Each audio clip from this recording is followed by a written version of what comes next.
ગીર સોમનાથમાં સોમનાથ અમૃત મહોત્સવની ભવ્ય ઉજવણીનો કાર્યક્રમ કરવામાં આવ્યો। પીએમ મોદીની પ્રેરક ઉપસ્થિતિમાં ઐતિહાસિક અમૃત પર્વની ઉજવણી કરાશે।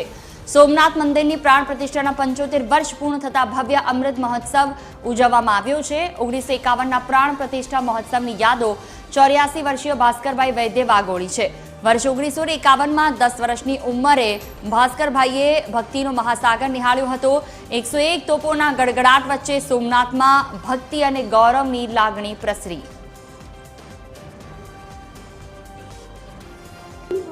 11/5 સોમનાથ માટે એટલું મહત્વ છે કે 11/5/1951ના રોજ તત્કાલીન ભારતના રાષ્ટ્રપતિ ડોક્ટર રાજેન્દ્ર પ્રસાદના વરદ હસ્તે હાલના જે સોમનાથ મંદિર છે તેના પ્રાણ પ્રતિષ્ઠા તેના વરદ હસ્તે કરવામાં આવેલ હતી। બરાબર 9:46